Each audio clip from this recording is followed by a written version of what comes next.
25 अप्रैल 2023 प्रातः मुरली। ओम शांति। बाप दादा मधुबन से। मीठे बच्चे, तुम घर बैठे वंडरफुल रूहानी यात्रा पर हो। तुम्हारी है बुद्धि की यात्रा। कर्म करते इस यात्रा में कदम आगे बढ़ाते चलो तो पावन बन जाएंगे। प्रश्न है, इस ज्ञान मार्ग में पेचीदार तथा महीन बातें कौन सी हैं जो तुम बच्चे अभी ही सुनते हो? उत्तर बाबा कहते, तुम जानते हो हम सभी मेल अथवा फीमेल एक शिव परमात्मा की सजनियाँ आत्माएं हैं। साजन है एक परमात्मा।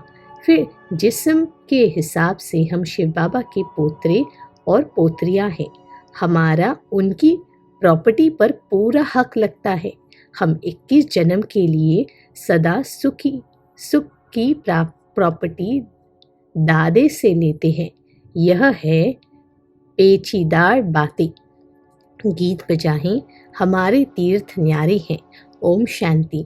जिस्मानी यात्रा और रूहानी यात्रा पर यह गीत बनाया है भक्ति मार्ग वालों ने।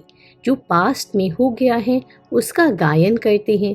जो भी मनुष्य मात्र हैं उन सभी को जिस्मानी यात्रा का तो पता है नहीं। देखते हैं जन्म जन्मांतर से चक्र लगाते आए हैं।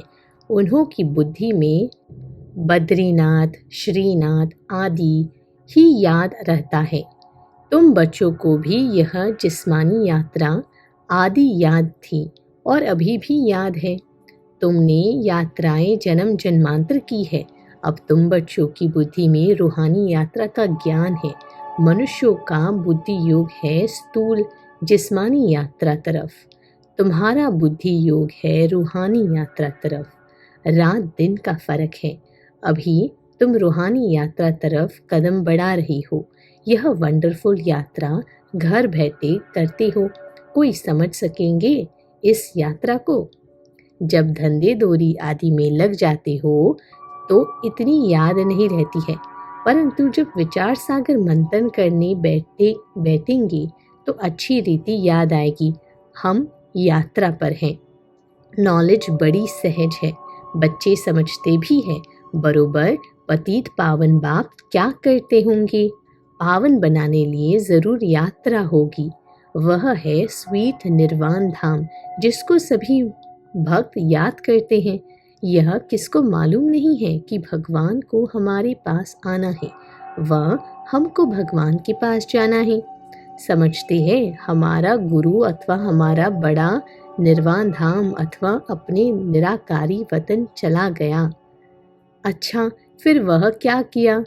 जाकर बैठ गया? क्या हुआ वह कुछ भी पता नहीं है। सिर्फ कह देते हैं पार निर्वाण गया। ज्योति ज्योत समाया, लहर सागर में समा गई। कुछ भी पता नहीं है कि यह सृष्टि का चक्र कैसे फिरता है। अब बाप समझाते हैं यह रूहानी यात्रा एक ही बार होती है। इस अंतिम जन्म में रूहानी यात्रा अथवा आत्माओं की यात्रा कहें। पहले तो बच्चों को यह निश्चय हुआ कि हम आत्मा हैं। कहा जाता है जीव आत्मा दुख पाती है। तो इस समय जब आत्मा जीव के साथ है, सजनी है, तो वह बाप को ढूंढती हैं। मेल अथवा फीमेल सभी सजनियां हैं। वैसे मेल्स को कोई सजनी थोड़े ही कहेंगे, परंतु यह है बहुत गुह्य पेचीदार बातें। तुम अपने को शिव बाबा के पोत्रे समझते हो, जबकि जिस्म में हो तो इस हिसाब से पोत्रे पोत्रियां ही ठहरे। बाबा ने समझाया है तुम्हारा दादे की मिल्कियत पर हक है। कोई बाप भल धनवान हो, बच्चे नालायक हो, उनको मिल्कियत न दे, यह हो सकता है? परंतु दादी की प्रॉपर्टी परंपरा से राजाई कुल में चली आई है। सतयुग त्रेता में तुम दादी की प्रॉपर्टी मांगेंगे। अभी तुम दादी से प्रॉपर्टी लेते हो। सतयुग त्रेता में तो प्रॉपर्टी मिल चुकी जो मिलनी थी, लेकिन अभी टाइम है दादे की प्रॉपर्टी कितनी बड़ी ज़बरदस्त है। 21 जन्म तुम सदा सुख की प्रॉपर्टी लेते हो। परमपिता परमात्मा है दादा, ग्रैंडफादर। बाबा कहेंगे ब्रह्मा को, कहते हैं यह प्रॉपर्टी हम दादी से ले रहे हैं। तुम जितना पुरुषार्थ करेंगे उतना दादी की प्रॉपर्टी मिलेगी। जैसे यह मात पिता जगत अम्बा जगत पिता पुरुषार्थ करते हैं, ऐसे हम भी इस पुरुषार्थ से ऐसा ऊंच बनते हैं। दादी से फुल प्रॉपर्टी लेते हैं, राजाई प्राप्त करते हैं। तुम जानते हो वह बादशाही फिर कितना समय चलती है। पॉइंट्स तो अथाह है। अगर इस प्रकार तुम कोई को भी समझाओ तो झट समझ जाएंगे। 2 बाप तो ज़रूर है। प्रजापिता ब्रह्मा को पिता तो सभी कहते हैं, गॉड फादर को सभी मानते हैं। वह बड़ा है दादा, ब्रह्मा उनका बच्चा ठहरा। ब्रह्मा का नाम तो बाला है। विष्णु व शंकर को प्रजापिता नहीं कहेंगे। सूक्ष्म वतन में तो रचना नहीं रचेंगे। ब्रह्मा ही जरूर यहाँ ब्राह्मण रचते होंगे। ब्रह्मा मुख कमल से परम पिता परमात्मा ने ब्राह्मण संप्रदाय रची। जैसे कहेंगे क्राइस्ट ने क्रिश्चियन संप्रदाय रची, इब्राहिम ने इस्लाम संप्रदाय रची। नाम आता है ना। शंकराचार्य ने भी रचना रची। हर एक झाड़ में ताल तालियां तो होती हैं। यह है बेहद का झाड़।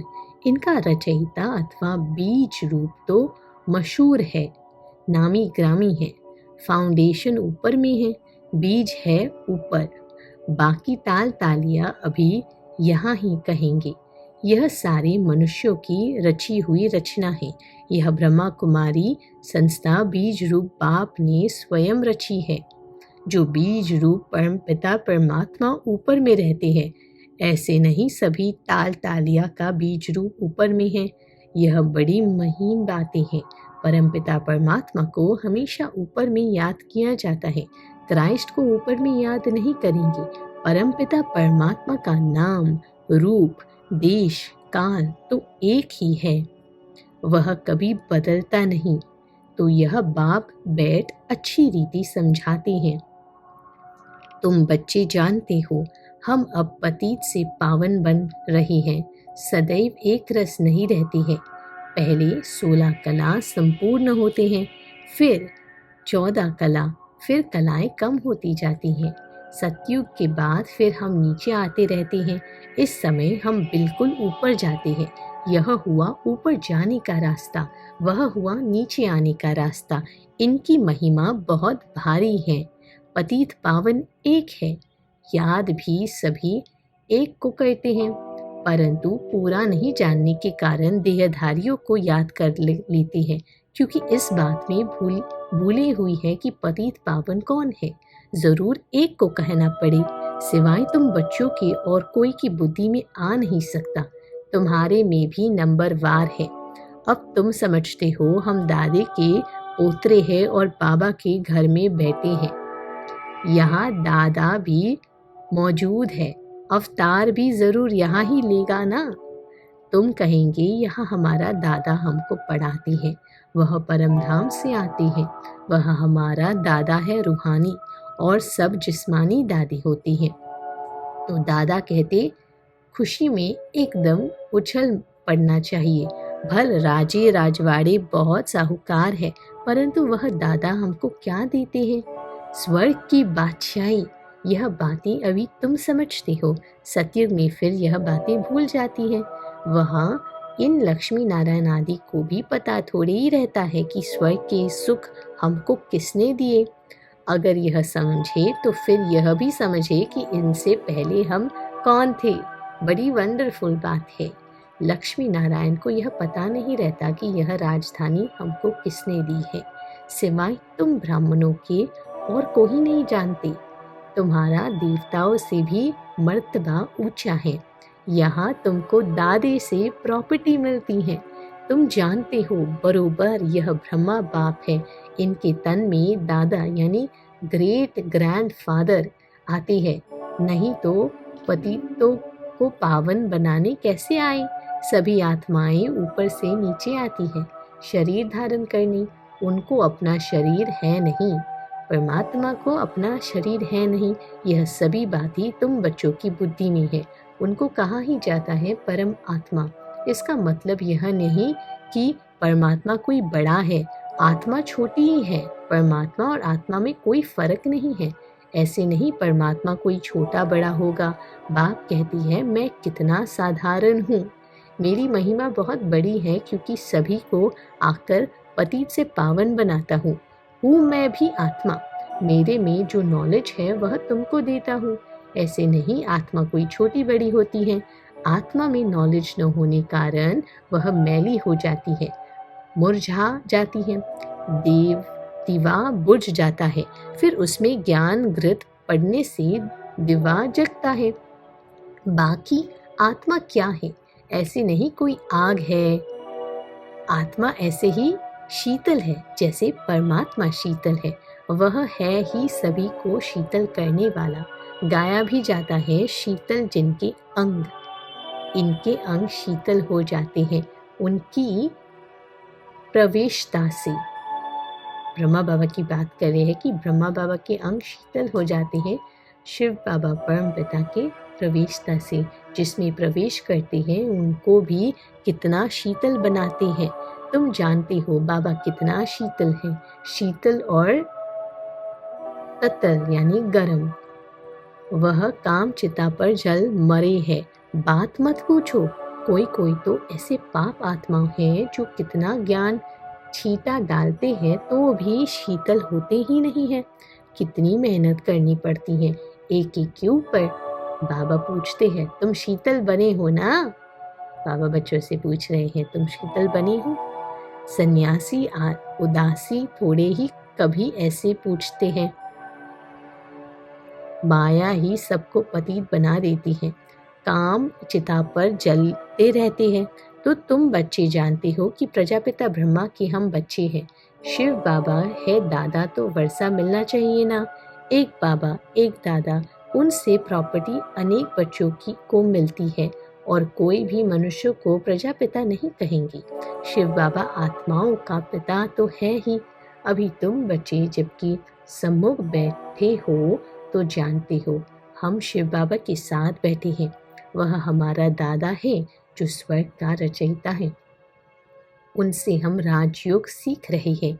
दादी से हमको स्वर्ग की मिल्कियत मिलती है जो फिर हम 21 जन्म कभी कंगाल नहीं बनेंगी। तुम बहुत साहूकार बनते हो। जो तुम पूज्य देवी देवता थे वही फिर पुजारी बनते हो। तुम जानते हो हम बाबा से वर्षा लेते हैं 21 जन्म सुख भोगेंगे। कितने बार वर्षा लिया और गवाया है। परसों वर्षा लिया था, कल गवाया, फिर आज लेते हैं, कल फिर गवा देंगे। यह बातें तुम अभी जानते हो। इस समय नॉलेजफुल ज्ञान सागर बाप से तुम भी मास्टर ज्ञान सागर बनते हो। नॉलेजफुल नॉलेज मिलती है।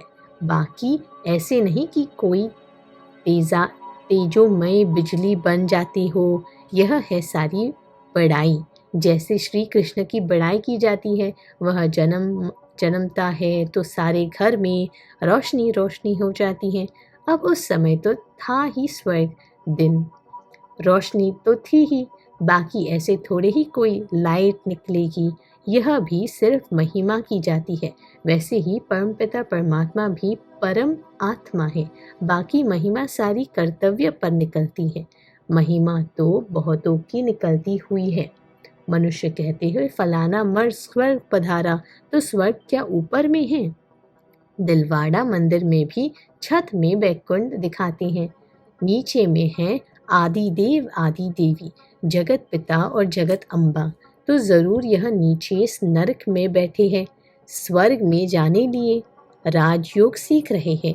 यह तुम बच्चे जानते हो, हूबहू एक्यूरेट यादगार है। हम भी यहाँ आकर बैठे हैं। कितनी वंडरफुल बातें हैं। बच्चे आकर दादा के बने हैं तो वह खुशी का पारा चढ़ना चाहिए। हम पावन दुनिया के मालिक बनते हैं। मेहनत बगैर थोड़े ही विश्व का मालिक कोई बनेगा। वह मेहनत है स्थूल, यह है सूक्ष्म। आत्मा को मेहनत करनी पड़ती है। रोटी पकाना, धंधा आदि करना, यह सब आत्मा करती है। अब बाबा आत्माओं को इस रूहानी धंधे में लगाते हैं। साथ साथ जिस्मानी धंधा भी करना है, बाल बच्चों को संभालना है। ऐसे नहीं बाबा हम आपके हैं, यह बच्चे आदि आपको संभालना होगा। सबको बाबा संभाले तो इतना बड़ा मकान भी न मिल सके। दिल्ली के किले जितने सैकड़ों किले हो तो भी इतने बच्चों को कहाँ रखेंगे? हो नहीं सकता। फिर तो इस मकान की कोई ताकत नहीं। कायदे ही है गृहस्थ व्यवहार में रहते हुए अपना पुरुषार्थ करो। इतने सब बच्चे यहाँ आ जाए तो चल कैसे सके? तो बाप कहते हैं मुझे याद करो, दादे से अखुट खजाना मिलता है। कितनी खुशी की बात है। टाइम कोई जास्ती नहीं है। गाया जाता है राम गायो रावण गयो। आगे साक्षात्कार होता रहेगा कि इसके बाद क्या होना संभव है। अपने घर के नज़दीक पहुंचते हैं तो वह झाड़ आदि देखने में आते हैं। तुम भी नज़दीक होते जाएंगे तो समझेंगे अब क्या क्या होगा। बाबा ज्ञान भी देता रहेगा। अच्छा, मीठे मीठे सिखिलते बच्चों प्रति माता पिता बाप दादा का याद प्यार और गुड मॉर्निंग। रूहानी बाप की रूहानी बच्चों को नमस्ते। हम रूहानी बच्चों की रूहानी बाप माता पिता बाप दादा को याद प्यार, गुड मॉर्निंग और नमस्ते। धारणा के लिए मुख्य सार है, पहला, बाप समान शीतल बन ज्ञान छीटा डाल मनुष्य आत्माओं को भी शीतल बनाने की सेवा करनी है। दूसरा, दादे की मिल्कियत को याद कर अपार खुशी में रहना है। रूहानी धंधा कर विश्व की बादशाही लेनी है। वरदान, समीप संबंध और सर्व प्राप्ति द्वारा सहज योगी बनने वाले सर्व सिद्धि स्वरूप भव। जो बच्चे सदा समीप संबंध में रहते हैं और सर्व प्राप्तियों का अनुभव करते हैं, उन्हें सहयोग का अनुभव होता है। वे सदा यही अनुभव करते हैं कि मैं हूँ ही बाप का, मैं हूँ ही बाप का। उन्हें याद दिलाना नहीं पड़ता है कि मैं आत्मा हूँ, मैं बाप का बच्चा हूँ, लेकिन सदा इसी नशे में प्राप्ति स्वरूप अनुभव करते हैं। सदा श्रेष्ठ उमंग, उत्साह और खुशी में एक रस रहते हैं। सदा शक्तिशाली स्थिति में रहते, इसलिए सर्व सिद्धि स्वरूप बन जाते हैं। स्लोगन, रूहानी शान में रहने वाले कभी हद के मान शान में नहीं आ सकते। ओम शांति।